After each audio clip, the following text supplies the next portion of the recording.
Alrighty, so both of these semifinal matchup have just finished, and I gotta say, when you look at how both of these semifinal finish and how the final matchup is going to be for this edition of Leeds Cup, I don't think a lot of people will be surprised in terms of this matchup. I think a lot of people had a feeling that this could potentially be the matchup, especially once the bracket was released. And alas, we are going to have the Leeds Cup final between the Seattle Sounders and Inter Miami that's going to be happening on Sunday. But let's talk about how both of these teams were able to get the best out of their opponent in the semifinals. Starting off with Inter Miami taking on Orlando City in the Florida Derby in the semifinal of the Leeds Cup, and this was definitely a tale of two halves. Orlando were by far the better team in the first half. In fact, the way that Orlando played in the first half was eerily similar to what they have done at least in the two regular season game where they just absolutely dominate Miami with the possession and also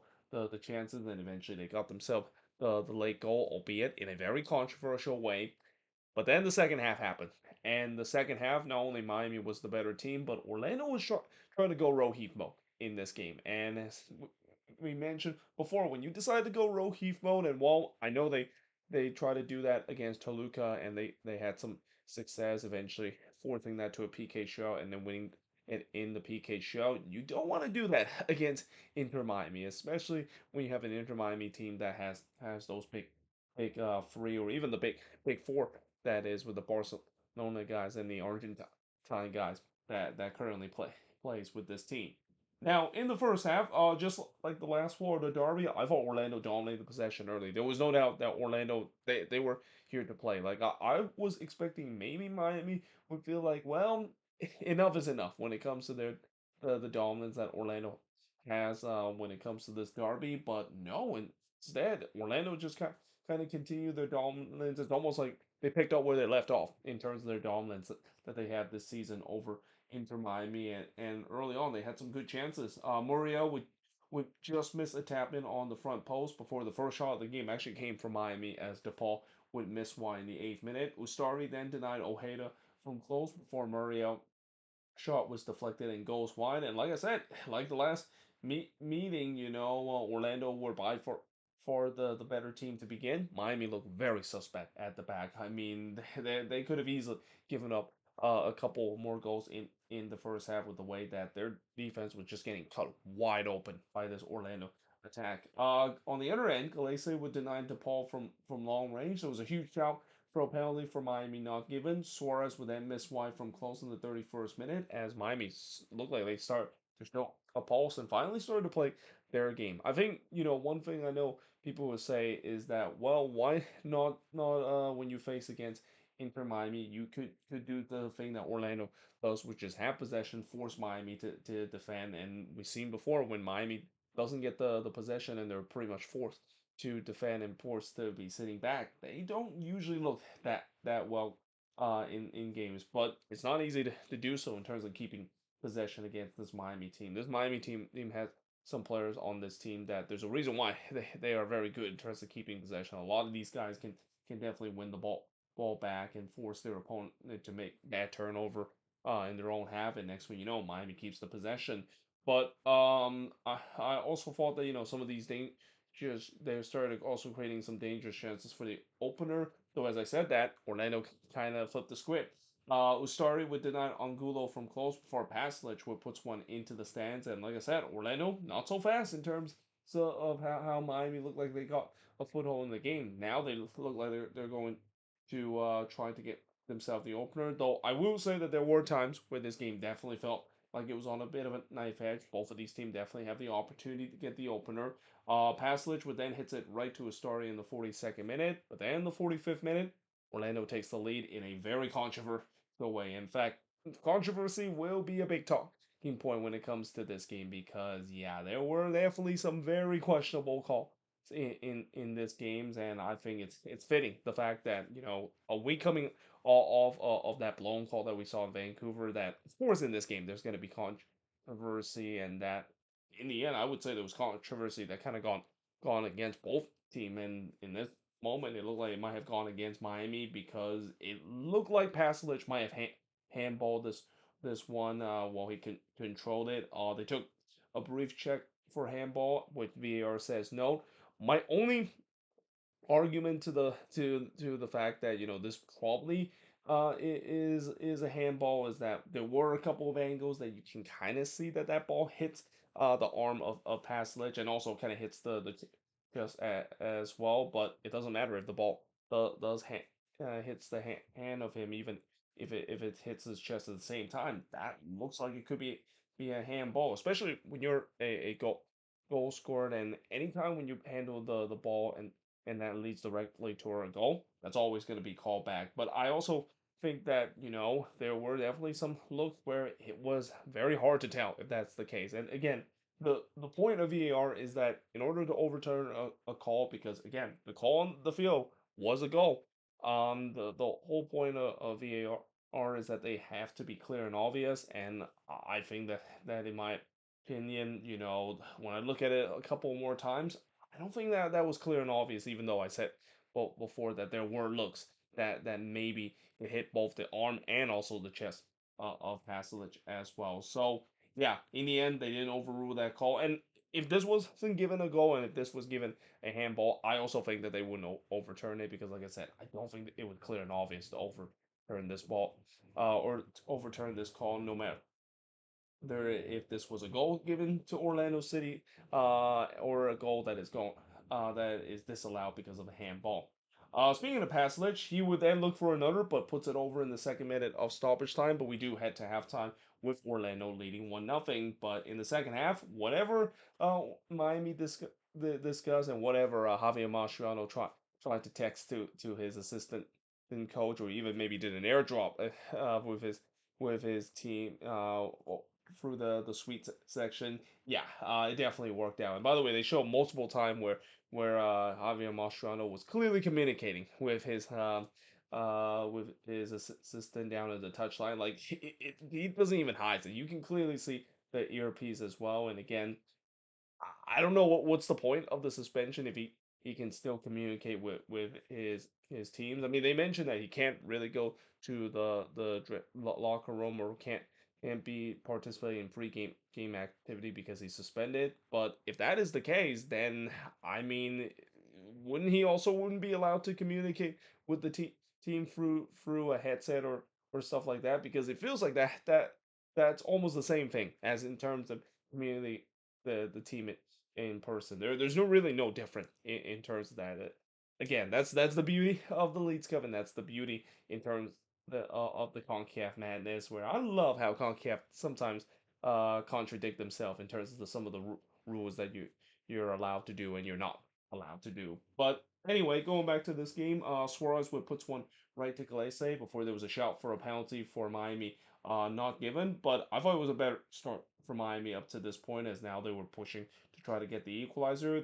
But then on the other end, this is where we saw another controversial call because there was a shout for a penalty for Orlando not given, as it looks like Angulo was brought down by Busquets in the box. And I gotta say, I feel like this should have been a penalty, and this is one of the rare times that I actually agree with Taylor Coleman. I usually don't agree with him with a lot of things, but I agree with him in this his play. I think Busquets clearly stick his leg in front of Angula and bring him down the box. And when you see that happen, and I've seen this happen many times, it's a penalty. I feel like they should have gone to VAR to look at this. Now, again, I don't know if this is a makeup call for the one earlier as well, but I don't blame Orlando fans being absolutely incensed that they were not giving a penalty because I mean when you have a defender step in front of an attacker and they don't get the ball whatsoever and bring that attacker down, I mean that's a textbook book definition of a penalty. So yeah, very surprised that that of course wasn't given. But that being said, Orlando kind of also doesn't help themselves by decided to go Rohith mode. They decided to put everybody back, almost trying to bunker for this 1-0 lead. And again, while it definitely worked out well against Toluca, even though Toluca put a lot of pressure against this Orlando City side, I don't know if it's gonna work the second time in a row. Especially, you don't want to do that against a Miami led team, especially with all the weapons that they had. Where even if at this point it's not their night in terms of trying to break down this Orlando City team, it only takes one match goal moment for them to turn this game on its heads. And also, it doesn't, in a night where there's been a lot of controversial call.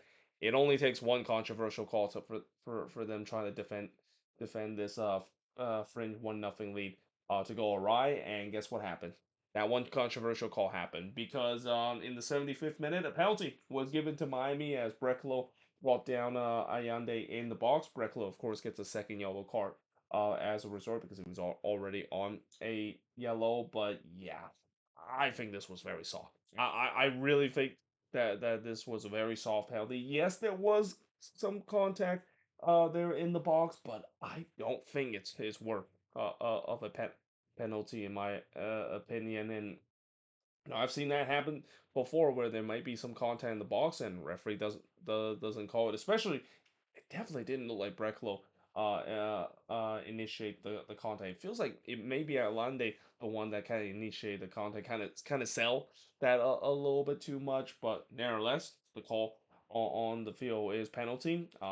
It is pretty much confirmed by VAR. They did also once again did a little check on it, but they said it's a penalty. So here comes Messi, a chance to step up to take the penalty, and he buries it. So that made it 1-1 in this one, and as soon as that happened, I knew that yeah, Miami's gonna win this one because after the post tonight, Alba from close range, and despite the fact that Orlando was praying for penalty, it wasn't gonna happen because in the 88th minute, the goat himself scored again. So he scored from Alba to make it 2-1 in favor of Miami. This one's been coming. I mean, if you watch Miami long enough, especially with Messi and Fran, you know that as soon as they turn the game around, and especially giving the advantage of playing up a man, you know that there's a high chance that they're going to turn this around and win it in the end. And in the first minute of start time, they make sure of it when Segovia would score from Suarez to make it 3-1 in this one. And in a blink of an eye, in a span of 13 minutes, Miami turns it around and they're back in the final for the first time since 2023 when they won the final against Nashville. The shots in this one, 14 shots for the 11 that Orlando City has, 4 shots on goal for the 6 that Miami has, 5 shots off target for the 4 that Miami has, 2 shots on blocked for the 3 that Miami has, and possession-wise, 55% possession compared to the 45% possession that Orlando City has. And while I know Orlando City fans will be very upset in terms of the call that goes against, and obviously you're going to have detractors that will once again say that this is a prime example of once again the league is favoring Miami and the script writers is definitely rigging this game so that Miami can get to the final.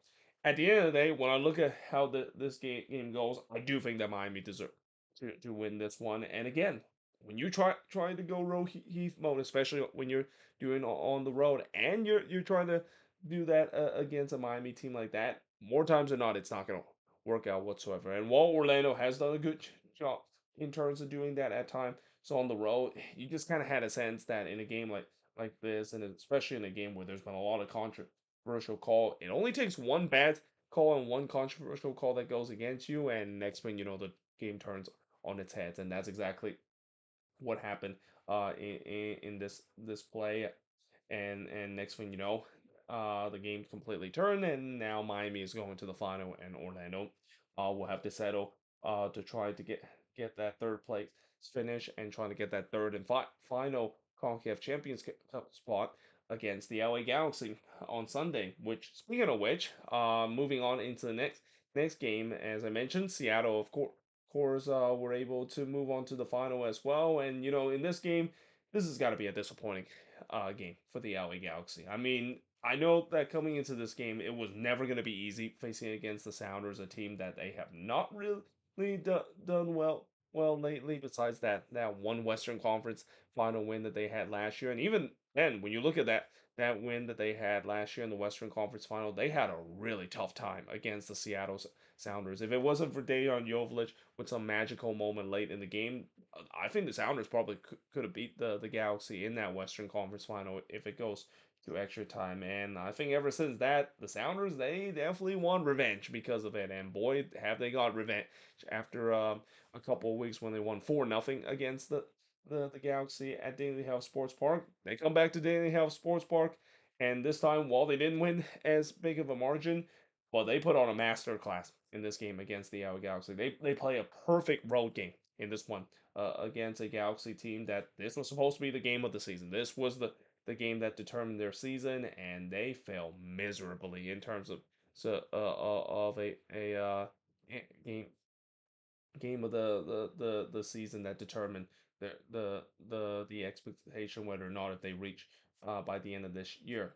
Now, in the first half, the first shot of the game did see Rosario hits it right to Mikovic, despite he was going in on goal. But in the 7th minute, Seattle would take the lead. It's De La Vega, the ones that give the Sounders a 1-0 lead. And yeah, the Galaxy, they were punished in this moment for not clearing the lines. How many times said, when you don't clear your lines, you're going to get punished. And especially when you keep giving opposition chances in your own box, yeah, more times than not, you're going to get punished. And in this moment, the Sounders, they had 4 chances to bury this one. I mean, I got to feel bad for Mikovic there. He makes a couple of big saves in this one, and his defense just completely fell asleep doing that moment. And this won't be the first time that this has happened. This would be something that was very common for the Galaxy in this one, where every time when there's chaos in the box, the defense are always seconds. I mean, it almost felt like the defense just completely fell asleep whenever there's chaos in the box. Now in the 24th minute, oh, as I mentioned, Seattle was on the front foot, and in a season decisive season game for the Galaxy, this is not the start that the Galaxy wanted to. Thomas would then deny Cuevas as that was the Galaxy first shot before he denied Fagundes from long range, as it feels like the Galaxy finally realized that, yeah, this is our season. Like, we have to win this if we want to salvage our season. And now they were pushing for the opener. Peck would then puts it wide from long range. We do go for a period where there was a lot of whistle a lot of stop and go action up to this point. Mikovic would deny Vargas from long range. There was also a lot of ball watching that was happening during that play. Like I said, the Galaxy defense just completely switch off every single time when there's chaos in their own box. Di Rosario would then heads it wide from the corner, but we do head to halftime with Seattle with a comfortable 1-0 lead. In the second half, the Galaxy continued to have most of the possession, but just no way past in terms of the Sounders' organized defense. It's almost like coming into this game, the key in this one is that whoever is better when it comes to transitional play is going to win this game because both of these teams loves to operate on transitional moment. And guess what happened in this one? The Seattle Sounders were the better team when it comes to those transitional moments that they had. In fact, they had a transitional moment in the 51st minute as Di Rosario was in on goal. He was 1v1 with Mikovic, but Mikovic stands tall. He absolutely robbed him on that 1v1 opportunity. And this is starting to become a bit of a common theme for Di Rosario, where it's got to be frustrating in terms of these last couple of games where he just have not shown his goal finishing whatsoever. Though, that being said, as I said that, he made me eat my words just 3 minutes after I wrote that because he would score here to make it 2-0 in favor of the Sounders, and he basically went beast mode here. I mean, what a lovely flick it is to get by not one, not two, but three Galaxy defender before tucking it into the bottom right corner. I mean, that is just an amazing goal, kind of Messi level s goal there, but at the same time, what in the world was the defending there for the Galaxy? I mean, that is just absolutely shocking defending. A player like this Di Rosario, while at times he can definitely show his strength to power through defenders, that should not be happening. Like that, there shouldn't be three defenders there are that is ready to stop him, and it's absolutely unacceptable that neither of them was able to deal with him. But yeah, that made it 2-0 in favor of the Sounders. Fiera trying to make it 3-0, but his shot was deflected and goes wide. The Sounders, again, they continue to be deadly on the transition, and you just kind of had a sense they're going to get more chances on the transition because the Galaxy, they have to pour man forward to try to get one back. Peck would then hits it right to Thomas on the free kick before Di Rosario had a shot that was deflected and goes wide. But then the 83rd minute, a red card happened to the Sounders. And this is one thing that, as good as a season the Seattle Sounders have had, especially with a good of a run the Seattle Sounders have in the Leeds Cup, the one thing I will say that will absolutely drive Brian Schmetzer crazy and will be something that he will continue to try to get the minds of these players. Stop getting red cards. I mean, the Sounders this season. There's been so many games this season they have mans getting sent off, and you could easily say, well, is this because it's a team that doesn't have a lot of discipline? No, I don't think it's this is a team that is ill disciplined. It's just that they're always tends to be times where they just find themselves in bad situation where they get themselves a card here, and this is an example of it. I mean, Nuhu here went in the challenge hard on Peck there, and really there was no need for him to win on this challenge on Gabriel Peck. I mean, when I saw on the replay before they even got a VAR, I knew that was going to be a red card. Like that was a studs up challenge there, and when you go up studs up like that, it's always going to be a red card. So yeah, that indeed that was the case. And what sucks even more now for the Sounders after this, even with the win, they're not gonna have Nuhu against Miami because of him getting the red card. That is a big loss for the Seattle Sounders, in my opinion. Even if Nuhu hasn't been as good this season as he is in the past, he is definitely could be a force of nature in his area, and that yeah, that's gonna be a bit of a loss for the Sounders team that he's not going to be available for the final because of a red card that and a challenge that he really just didn't need to make. But at the same time, you kind of had a sense that the Galaxy will now throw the kitchen sink. But again, up to this point, they cannot break down the Sounders' low block. The Sounders now they were pretty much putting 9 men behind the box. And despite the fact that they were doing that, they were still fighting transitional moment. Another transitional moment happened in the 87th minute as Vargas found himself with some good space, but he was denied by Mikovic. It did fall to Leva there, but he puts that one over before Ramirez would heads it wide from close in the fourth minute of stoppage time. And yeah, in the end, like I said, the Seattle Sounders they play a perfect road game in this. This is a textbook example of how you can play on the road and get all 3 points on the road.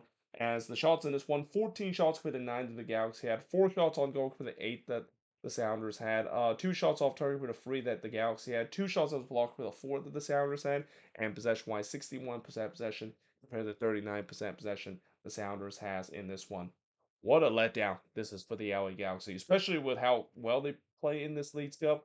I mean, I know this is against the Seattle Sounders, and I know this is a team that has been a force of nature so far throughout this tournament, and always looked like a team that was destined to make it to the final. But in a season defining kind of game like this, I mean, this was just a disappointing showing for the Galaxy. Like I'm pretty sure Greg Vanny told all his guys that this is a game that really determined our season, and we have to give it all. And to kind of put this kind of effort like this, now they're just hoping that they can continue to salvage their season, but by making the Concacaf Champions Cup next year in the matchup against Orlando City on Sunday. Which, speaking of which, that Sunday final, I'm gonna have to watch that final on the plane because um as I mentioned before, I'm actually going to be going to Austin this weekend. Going to go watch the Quakes play on the road against Austin. Going to be flying back to the Bay Area on Sunday, but that also means that I'm going to have to rely on the Wi-Fi to at least watch the final. I think I can maybe watch the third place matchup because my flight is not going to be leaving until 4 o'clock. Though if it goes to the PKs, at least in the third place match, most likely I might not have a chance to watch that until the flight Wi-Fi does kicked in. But yeah, when it comes to watching the final, I think I'll be watching it on the plane for a bit. I think by the time I land, the game will still happen, so I can continue to watch that as I'm on my way home and basically do the review of both of those games as well. But until then, hope you guys enjoyed this video. If you do, make sure you guys leave a like, smash the subscribe button. Let me know in the comments below what do you think of both of the semi-final matchup. But yeah, hope you guys enjoyed this video, and I will see you guys next time.